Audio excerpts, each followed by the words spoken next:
CTET 2018 previous year question paper को देखेंगे। ये सीरीज है जिसमें हम लोग चाइल्ड डेवलपमेंट एंड पेडागोजी जो टॉपिक है चाइल्ड डेवलपमेंट एंड पेडागोजी उससे संबंधित जो महत्वपूर्ण प्रश्न पूछे गए हैं 2018 में उसको देखेंगे और सॉल्व करेंगे। पहला प्रश्न है, आनुवंशिकता और पर्यावरण की भूमिका के बारे में निम्नलिखित में से कौन सा कथन सत्य है? ऑप्शन ए, विकास के कुछ पहलू आनुवंशिकता और कुछ अन्य पर्यावरण से अधिक प्रभावित होते हैं। ऑप्शन बी, सीखने और प्रदर्शन करने की एक बच्चे की क्षमता जीन्स द्वारा पूरी तरह से निर्धारित की जाती है। ऑप्शन 3, अच्छी देखभाल और पौष्टिक आहार बच्चे के किसी भी जन्मजात विकार को दूर कर सकता है। ऑप्शन 4 या डी, पर्यावरण केवल बच्चे के भाषा विकास में महत्वपूर्ण भूमिका निभाता है। तो ये बताना है जो पर्यावरण आनुवंशिकता में या ग्रोथ एंड डेवलपमेंट की जो प्रक्रिया है उसमें पर्यावरण की जो भूमिका कहाँ तक सत्य है। तो इसका जो राइट आंसर हो जाएगा, विकास के कुछ पहलू आनुवंशिकता और कुछ अन्य पर्यावरण से प्रभावित होते हैं। इसका राइट आंसर 1 हो जाएगा। अगले प्रश्न में चलते हैं। दूसरा प्रश्न है, निम्नलिखित में से कौन सा कथन पियाजे के सिद्धांत के अनुसार कहा नहीं जा सकता? ऑप्शन ए, विकास गुणात्मक चरणों में होता है। ऑप्शन बी, बच्चे अपनी दुनिया के बारे में ज्ञान का निर्माण और उपयोग करते हैं। ऑप्शन सी, निरंतर अभ्यास से अधिगम होता है। या ऑप्शन डी, बच्चे अपने पर्यावरण पर क्रिया करते हैं। जैसा कि हम लोग जानते हैं जो जीन पियाजे हैं वो कॉग्निटिव डेवलपमेंट की जो थियोरी थी उसको डेवलप किया था और ये एक रचनावादी दृष्टिकोण को प्रस्तुत करते हैं और ये मानते हैं कि बच्चा जो कुछ भी सीखता है अपनी समझ और बोध के आधार पर सीखता है और उसमें किसी भी प्रकार से कनेक्शन की कोई भूमिका नहीं होती है। इसलिए इसका जो सी ऑप्शन है, ये निरंतर अभ्यास से अधिगम होता है, ये स्पष्ट कहा नहीं जा सकता कि यही अधिगम को प्राप्त करने के लिए ज़रूरी होता है। इसका राइट आंसर निरंतर अभ्यास से अधिगम हो सकता है। अगला प्रश्न है, निम्नलिखित में से कौन सी पूर्व संक्रियात्मक विचार की एक सीमा नहीं है? निम्नलिखित में से कौन सी पूर्व संक्रियात्मक विचार की एक सीमा नहीं है? ऑप्शन ए, ध्यान केंद्रित करने की प्रवृत्ति। ऑप्शन बी, प्रतीकात्मक विचार का विकास। ऑप्शन सी, अहम मान्यता। ऑप्शन डी, अनुत्क्रमणिकता। तो ये बताना है इसका राइट आंसर क्या हो सकता है। निम्नलिखित में पूर्व संक्रियात्मक विचार की एक सीमा नहीं है, तो इसका जो राइट आंसर हो जाएगा ऑप्शन बी, प्रतीकात्मक विचार का विकास ये नहीं होता है, बाकी सारी प्रक्रियाएं संचालित होती है। अगला प्रश्न है, खाली स्थान भरना। इसमें 4 नंबर पर प्रश्न है, के अलावा निम्नलिखित कारणों से खेल युवा बच्चे के विकास में एक महत्वपूर्ण भूमिका निभाता है। ऑप्शन ए, वे अपने शरीर पर निपुणता प्राप्त करते हैं। ऑप्शन बी, यह उनकी इंद्रियों को उत्तेजित करता है। ऑप्शन सी, यह समय बिताने का एक सुखद तरीका है। या ऑप्शन डी, वे नए कौशल हासिल करते हैं और सीखते हैं कि उन्हें कब उपयोग किया जाए। तो खेल युवा बच्चों के विकास में महत्वपूर्ण भूमिका निभाता है, ये बताना है। तो इसका जो राइट आंसर हो जाएगा, यह समय बिताने का एक सुखद तरीका है। इसका राइट आंसर ये हो जाएगा। अगला प्रश्न है,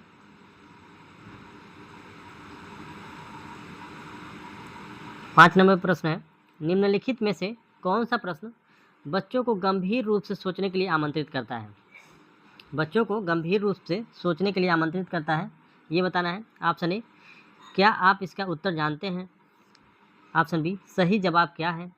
ऑप्शन सी, क्या आप इसी तरह की स्थिति के बारे में सोच सकते हैं? या ऑप्शन डी, विभिन्न तरीके से हम इसे कैसे हल कर सकते हैं? तो इसका जो राइट आंसर हो जाएगा ऑप्शन डी जो है, विभिन्न तरीकों से कैसे हम इसको हल कर सकते हैं, ये बच्चों को और अधिक सीखने के लिए और समझने के लिए महत्वपूर्ण भूमिका अदा कर सकता है। अगला प्रश्न है 6 नंबर पे, निम्नलिखित में से कौन सा विकल्प प्रगतिशील शिक्षा का सबसे अच्छा वर्णन करता है? प्रोग्रेसिव एजुकेशन के बारे में बताना है। प्रोग्रेसिव एजुकेशन का वर्णन सबसे अच्छा कौन करता है? ऑप्शन ए, करके सीखना, परियोजना विधि, सहयोग से सीखना। ऑप्शन बी थीमेटिक इकाइयाँ, नियमित इकाई परीक्षण या रैंकिंग। ऑप्शन सी व्यक्तिगत अधिगम, क्षमता समूह बनाना, छात्रों की लेबलिंग करना। या ऑप्शन डी परियोजना विधि, क्षमता समूह बनाना या रैंकिंग करना। तो प्रगतिशील प्रोग्रेसिव एजुकेशन की जो सबसे अच्छा जो उदाहरण देखने को मिलता है ऑप्शन ए पे जो दिया हुआ है करके सीखना, परियोजना विधि या सहयोग से सीखना, यानी बच्चा यहाँ पे स्वयं करके स्वयं सीख रहा है, इसलिए ये जो आंसर ए है वो राइट आंसर हो जाएगा। अगला प्रश्न है प्रगतिशील शिक्षा के बारे में निम्नलिखित में से कौन सा कथन बताता है शिक्षा स्वयं ही जीवन है। शिक्षा स्वयं ही जीवन है, ये कौन सा कथन बता रहा है। ऑप्शन ए स्कूल शिक्षा को यथासंभव लंबे समय तक जारी रखना चाहिए। ऑप्शन बी स्कूलों की आवश्यकता नहीं है, बच्चे अपने जीवन के अनुभवों से सीखते हैं। या ऑप्शन सी स्कूलों में शिक्षा सामाजिक और प्राकृतिक दुनिया को प्रतिबिंबित करे। या ऑप्शन डी जीवन सच्चा शिक्षक है। तो जो इसका राइट आंसर हो जाएगा प्रगतिशील शिक्षा के बारे में जो स्वयं शिक्षा स्वयं ही जीवन है का अनुभव कराए, वो 3 नंबर पे जो दिया हुआ है स्कूलों में शिक्षा सामाजिक और प्राकृतिक दुनिया को प्रतिबिंबित करे, ये इसका राइट आंसर हो जाएगा। अगला प्रश्न है 8 नंबर पे कोहलबर्ग के सिद्धांत के योगदान के रूप में निम्नलिखित में से किसे माना जा सकता है। ऑप्शन ए उनके सिद्धांत ने संज्ञानात्मक परिपक्वता और नैतिक परिपक्वता के बीच एक सहयोग का समर्थन किया। ऑप्शन बी इस सिद्धांत में विस्तृत परीक्षण प्रक्रियाएं हैं। ऑप्शन सी यह नैतिक तर्क और कार्रवाई के बीच एक स्पष्ट संबंध स्थापित करता है। या ऑप्शन डी उनका विश्वास है कि बच्चे नैतिक दार्शनिक हैं। तो जो कोहलबर्ग के सिद्धांत के योगदान के रूप में जो सबसे अच्छा वर्णन कर सकता है वो ऑप्शन ए उनके सिद्धांत ने संज्ञानात्मक परिपक्वता और नैतिक परिपक्वता के बीच एक सहयोग का समर्थन किया है। अगला प्रश्न है निकटवर्ती विकास का क्षेत्र संदर्भित है। ये भी लेव वाइगोत्स्की के सिद्धांत से ही प्रश्न है। निकटवर्ती विकास का क्षेत्र संदर्भित करता है ऑप्शन ए उस चरण को जब अधिकतम विकास संभव है। ऑप्शन बी उस विकासात्मक चरण को जब बच्चा सीखने की पूरी जिम्मेदारी लेता है। या ऑप्शन सी एक संदर्भ को जिसमें बच्चे सहयोग के सही स्तर के साथ कोई कार्य लगभग स्वयं कर सकते हैं। या ऑप्शन डी उस सीखने के बिंदु को जब सहयोग वापस लिया जा सकता है। तो जो इसका राइट आंसर हो जाएगा निकटवर्ती जो विकास का जो संदर्भित करने वाला क्षेत्र है प्रॉक्सिमल डेवलपमेंट का जो एरिया है वो ये संदर्भित करता है कि जिसमें बच्चा सहयोग के सही स्तर के साथ कोई कार्य स्वयं लगभग कर सकता है, यही प्रॉक्सिमल डेवलपमेंट करता है। अगला प्रश्न है 10 नंबर पे एक उभयलिंगी व्यक्तित्व ऑप्शन ए स्त्री लक्षणों वाले पुरुष को संदर्भित करता है। ऑप्शन बी में आमतौर पर माने गए मर्दाना और स्त्री गुणों का समायोजन होता है। या ऑप्शन सी में दृढ़ और अहंकारी होने की आदत होती है। या अगला जो ऑप्शन है डी समाज में प्रचलित रूढ़िवादी लिंग भूमिकाओं का पालन करता है। तो जो इसका राइट आंसर हो जाएगा एक उभयलिंगी व्यक्तित्व में आमतौर पर माने गए मर्दाना और स्त्री दोनों गुणों का समायोजन होता है। तो इसका राइट आंसर बी हो जाएगा। अगला प्रश्न है 11 नंबर पे बच्चे, ये खाली स्थान भरना है, बच्चे को छोड़कर अन्य सभी के द्वारा लिंग भूमिकाएं ग्रहण करते हैं। बच्चे को छोड़कर अन्य सभी द्वारा लिंग भूमिकाएं ग्रहण करते हैं। Option a media, option b समाजीकरण, या ऑप्शन सी संस्कृति, या ऑप्शन डी ट्यूशन। तो जो इसका राइट आंसर हो जाएगा ट्यूशन, इसको छोड़ के बाकी हर जगह लिंग की भूमिकाएं अदा करते हैं। अगला प्रश्न है मानकीकृत परीक्षणों की आलोचना में से एक यह है कि ऑप्शन ए वे मुख्य रूप से मुख्य धारा की संस्कृति का प्रतिनिधित्व करते हैं और इसलिए पक्षपाती हैं। ऑप्शन बी उनकी भाषा को समझना मुश्किल है। या ऑप्शन सी परीक्षण बड़ी आबादी पर लागू नहीं किया जा सकता है। या ऑप्शन डी वे बच्चे की क्षमता को स्पष्ट तस्वीर नहीं बनाते हैं। तो जो इसका राइट आंसर हो जाएगा मानकीकृत जो परीक्षण होते हैं उसकी जो आलोचना जो मुख्य रूप से की जाती है, ऑप्शन ए पे जो आप दिया हुआ है मुख्य धारा की संस्कृति का प्रतिनिधित्व करते हैं, ये इसलिए पक्षपाती हो जाते हैं। तो जो इसका राइट आंसर हो जाएगा ए राइट आंसर हो जाएगा। अगला प्रश्न है मल्टीपल इंटेलिजेंस का सिद्धांत कहता है कि यानी कि एकाधिक बुद्धिमानी का सिद्धांत कहता है कि ऑप्शन ए, बुद्धि तेजी से बढ़ाई जा सकती है। ऑप्शन बी, बुद्धि कई प्रकार की हो सकती है। ऑप्शन बी, बुद्धि कई प्रकार की हो सकती है। या ऑप्शन सी, पेपर पेंसिल परीक्षण सहायक नहीं है। या ऑप्शन डी, प्रभावी अध्यापन के द्वारा बुद्धि बढ़ाई जा सकती है। तो मल्टीपल इंटेलिजेंस की जो थियोरी कहती है वो कहती है कि बुद्धि कई प्रकार की हो सकती है, इसलिए जो इसका राइट आंसर हो जाएगा वो ऑप्शन बी राइट आंसर हो जाएगा। अगला प्रश्न है 14 नंबर पे, शिक्षक सीखने के लिए मूल्यांकन और सीखने के मूल्यांकन दोनों का उपयोग कर सकते हैं। सीखने के लिए मूल्यांकन और सीखने के मूल्यांकन दोनों का उपयोग कर सकता है एक शिक्षक। कौन सा राइट आंसर होगा इसका? ऑप्शन ए, बच्चे की प्रगति और उपलब्धि स्तर को जानने में। ऑप्शन बी, बच्चे की सीखने की ज़रूरतों को जानने में और तदनुसार शिक्षण रणनीति का चयन करने में। या ऑप्शन सी, आवधिक अंतरालों पर बच्चे के प्रदर्शन का आकलन करने और उसके प्रदर्शन को प्रमाणित करने में। या ऑप्शन डी, बच्चे की प्रगति की निगरानी करने और उनके सीखने के अंतराल को भरने के लिए उचित लक्ष्य निर्धारित करने में। तो जो 14 नंबर पे जो प्रश्न है इसका जो राइट आंसर हो जाएगा, सीखने के लिए मूल्यांकन और सीखने के मूल्यांकन दोनों का उपयोग कर सकते हैं। ऑप्शन ए, बच्चे की प्रगति और उपलब्धि स्तर को जानने में। ऑप्शन ए राइट आंसर हो जाएगा इसका। अगला प्रश्न है 15 नंबर पे, निम्नलिखित में से कौन सा सतत और व्यापक मूल्यांकन से संबंधित नहीं है? सतत एवं व्यापक मूल्यांकन से संबंधित नहीं है, उसको बताना है। ऑप्शन ए, इसे भारत के शिक्षा के अधिकार अधिनियम द्वारा अनिवार्य किया गया है। ऑप्शन ए। ऑप्शन बी, यह शिक्षण अधिगम प्रक्रिया का एक अभिन्न अंग है। ऑप्शन सी, यह विभिन्न शिक्षा क्षेत्रों में बच्चे की उपलब्धि पर केंद्रित है। या ऑप्शन डी, यह बच्चे को धीमे, खराब या बुद्धिमान के रूप में चिन्हित करने में उपयोग होता है। तो ये जो संदर्भ संबंधित नहीं है, ये ऑप्शन डी जो है ये बच्चे को धीमे, खराब और बुद्धिमान के रूप में चिन्हित करने के लिए नहीं है, बल्कि बच्चे की सतत आकलन करने के लिए है और उसका व्यापक मूल्यांकन करने के लिए है।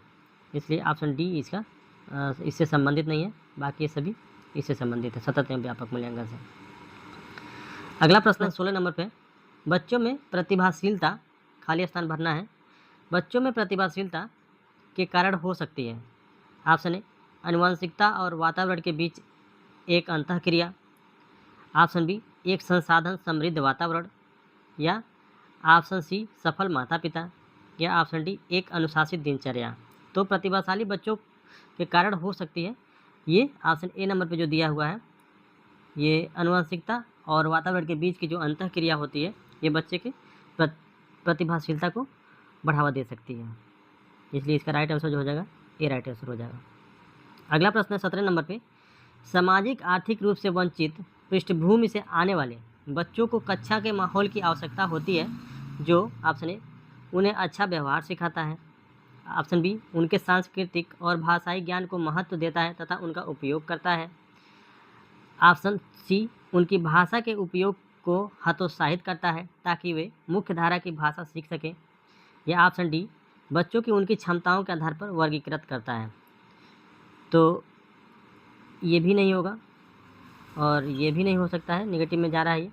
इसका जो राइट आंसर होगा वे उनके सांस्कृतिक और भाषाई ज्ञान को महत्व देता है तथा उनका उपयोग करता है। ऑप्शन बी राइट आंसर हो जाएगा इसका। अगला प्रश्न है 18 नंबर पे, कक्षा में सृजनात्मक और प्रतिभाशाली बच्चे के लिए आवश्यक हस्तक्षेप निर्भर करता है। 18 नंबर पे प्रश्न है, कक्षा में सृजनात्मक और प्रतिभाशाली बच्चों के लिए आवश्यक हस्तक्षेप निर्भर करता है। ऑप्शन ए, शिक्षक द्वारा अनुकूलित और प्रेरक निर्देशन तरीकों के उपयोग पर। ऑप्शन बी, उन्हें अतिरिक्त समय दिए जाने पे। या ऑप्शन सी, उनके प्रति स्नेही होने के नाते पर। या ऑप्शन डी, उन्हें अन्य बच्चों को पढ़ाने की जिम्मेदारी देने पे। तो जो इसका राइट आंसर हो जाएगा, सृजनात्मक और प्रतिभाशाली बच्चे के लिए आवश्यक हस्तक्षेप जो निर्भर करता है वो ऑप्शन ए, शिक्षक द्वारा अनुकूलित और प्रेरक निर्देशन तरीकों पे उपयोग करने पे ये महत्वपूर्ण बल देता है। अगला प्रश्न है 19 नंबर पे, अति संवेदनशील बच्चों को सीखने में मदद करने के लिए निम्नलिखित में से कौन सा तरीका उपयुक्त तरीका नहीं है? जो ज़्यादा सेंसिटिव बच्चे हैं उनको सिखाने के लिए कौन सा मेथड सूटेबल नहीं है, उसको पहचान करना है। ऑप्शन ए, एक कार्य को छोटे प्रबंधनीय खंडों में तोड़ना, या ऑप्शन बी अधिगम के वैकल्पिक तरीकों की पेशकश, या ऑप्शन सी उनके दैनिक कार्यक्रम में शारीरिक गतिविधि का समावेश, या ऑप्शन डी बेचैन होने पर अक्सर उन्हें फटकारना। तो जो बच्चे हैं, जो अति संवेदनशील बच्चे हैं, उन्हें बाकी जो 3 ऑप्शन दिया हुआ है, इन सारे तीनों ऑप्शनों का प्रयोग कर सकते हैं, लेकिन ये जो एक विधि है उपयुक्त नहीं है कि बच्चों को अगर कोई चीज़ें नहीं समझ में आ रही हैं तो उन्हें डांटा जाए और फटकारा जाए। इसलिए इसका जो राइट आंसर हो जाएगा ऑप्शन डी, ये इससे संबंधित नहीं है। अगला प्रश्न है, नंबर प्रश्न है, अलग अलग सोच वाले पैटर्न उन बच्चों की पहचान करते हैं जो विकलांग है। ऑप्शन ए विकलांग है, ऑप्शन बी डिसलेक्सिक है, ऑप्शन सी सृजनात्मक है, या ऑप्शन डी प्रत्यास्थयी हैं। इसका राइट आंसर हो जाएगा अलग अलग सोच वाले पैटर्न उन बच्चों की पहचान करते हैं जो क्रिएटिव बच्चे हैं, उनकी पहचान कर रहे हैं। इसका जो राइट आंसर हो जाएगा सी राइट आंसर हो जाएगा। अगला प्रश्न है, निम्नलिखित में से कौन सा शिक्षक द्वारा कक्षा में बच्चों के लिए समस्या हल करने के तरीकों का वर्णन नहीं कर सकता है।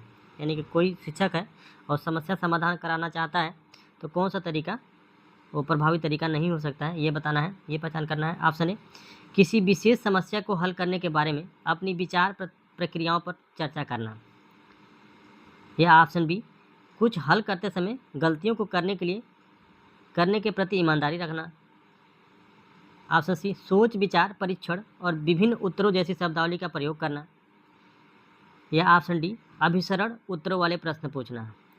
यानी कि और जो मल्टीपल कन्वर्जेंट थिंकिंग वाले जो प्रश्न हैं उसको पूछना। यही जो डी वाला ऑप्शन है वो नहीं होगा, बाकी के जो तरीके हैं वो प्रयोग किए जा सकते हैं समस्या समाधान को हल करने के लिए। अगला प्रश्न है 22 नंबर पे, निम्नलिखित में से कौन सा एक संवेग है। इसमें ये पहचान करना संवेग कौन सा है। तो ऑप्शन ए है स्मृति, ऑप्शन बी डर, ऑप्शन सी ध्यान, या ऑप्शन डी उत्तेजना। यानी कि संवेग की स्थिति कौन सी होती है वो पहचानना है इसमें। तो जो डर है, ऑप्शन बी डर को संवेग के रूप में हम जानते हैं, बाकी के ऑप्शन इस प्रश्न से संबंधित नहीं है। ऑप्शन बी राइट आंसर हो जाएगा। अगला प्रश्न है 23 नंबर पे, एक 3 साल का बच्चा बताता है कि दूध बूथ पर एक मशीन द्वारा दूध का उत्पादन होता है। निम्नलिखित में से कौन सा बच्चे की समझ का सबसे अच्छा स्पष्टीकरण प्रदान करता है। यानी कि एक बच्चा जो है 3 साल का, वो बताता है कि दूध जो है बूथ पर एक मशीन द्वारा दूध का उत्पादन होता है। तो ये बताना है कि बच्चे की किस प्रकार की समझ प्रदर्शित करता है। ऑप्शन ए बच्चे की दुनिया का बहुत सीमित अनावरण या ज्ञान है, ऑप्शन बी बच्चे का जवाब दूध बूथ से दूध खरीदने के अपने अनुभव पर आधारित है, या ऑप्शन सी बच्चे ने गायों को कभी नहीं देखा है, या ऑप्शन डी बच्चे का परिवार बच्चे को प्रेरक वातावरण प्रदान नहीं करता है। तो जो इसका राइट आंसर हो जाएगा ऑप्शन बी बच्चे का जवाब दूध बूथ से दूध खरीदने के अपने अनुभव पर आधारित है। इसका राइट आंसर हो जाएगा। अगला प्रश्न है 24 नंबर पे, निम्नलिखित में से कौन सा शिक्षक की भूमिका का सबसे अच्छा वर्णन करता है।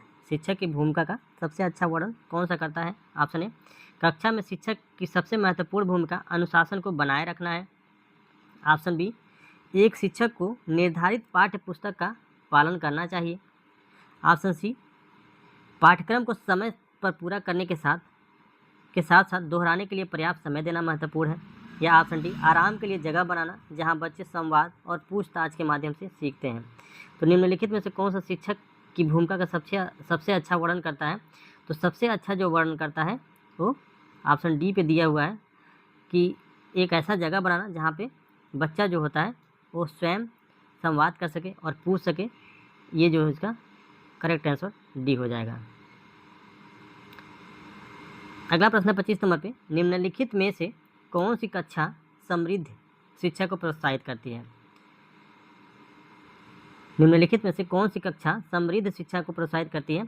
ऑप्शन ए वह कक्षा जिसमें प्रदर्शित विभिन्न प्रकार की सामग्री बच्चों की पहुंच से परे हो ताकि सामग्री लंबे समय तक चलती रहे, या ऑप्शन वह कक्षा जिसमें खुली गतिविधि कोने हों और विभिन्न प्रकार के बाल साहित्य खुली शेल्फ में रखी हो जो दिन के किसी भी समय प्राप्त किया जा सके। या ऑप्शन सी, अलमारी में अच्छी तरह से संगठित सामग्री वाली कक्षा जहां सामग्री को सप्ताह में एक बार मुक्त खेल के लिए बाहर लाया जाए। ऑप्शन डी, पाठ्य पुस्तक सामग्री द्वारा संचालित, संरचित और योजनाबद्ध अधिगम वाली कक्षा हो। तो इसका समृद्ध जो क्लास है उसको पहचान करना है। तो जो इसका ऑप्शन बी है ये इसका राइट आंसर हो जाएगा, यानी कि एक ऐसा क्लास हो जहाँ पे खुला बाल साहित्य की किताबें रखी हो जो किसी भी दिन बच्चा स्वयं उसको पढ़ सके। ये ज़्यादा प्रभावी आंसर हो सकता है। अगला प्रश्न है 26 नंबर पे, निम्नलिखित में से कौन सा कक्षा में पाठ्यपुस्तकों की भूमिका का सबसे अच्छा वर्णन करता है। कक्षा में पाठ्यपुस्तकों की भूमिका का सबसे अच्छा वर्णन कौन सा करता है। ऑप्शन ए, वे कक्षा में उपलब्ध संसाधन और संदर्भ सामग्री में से एक हैं। जो पुस्तक हैं वे कक्षा में उपलब्ध संसाधन और संदर्भ सामग्री में से एक हैं। ऑप्शन बी, वे एक राज्य या राष्ट्र में अधिगम में एक रूपता बनाए रखते हैं। ऑप्शन सी, वे अध्ययन के पाठ्यक्रम के बारे में शिक्षकों और माता पिता को मार्गदर्शन प्रदान करते हैं। या ऑप्शन डी, वे संसाधन रहित संदर्भ में सबसे आवश्यक अधिगम संसाधन बनाते हैं। तो जो इसका राइट आंसर हो जाएगा, जो पाठ्य पुस्तक है कक्षा कक्ष में सबसे महत्वपूर्ण जो भूमिका निभाते हैं वो एक अच्छा उपलब्ध संसाधन है और एक संदर्भ सामग्री के रूप में प्रस्तुत होता है। ऑप्शन ए इसका राइट आंसर हो जाएगा।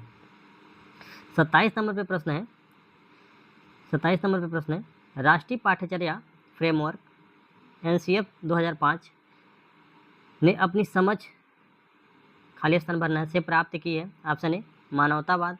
ऑप्शन बी, व्यवहारवाद। ऑप्शन सी, रचनावाद। या ऑप्शन डी, संज्ञानात्मक सिद्धांत। तो जो इसका राइट आंसर हो जाएगा वो रचनावाद से प्राप्त किया है।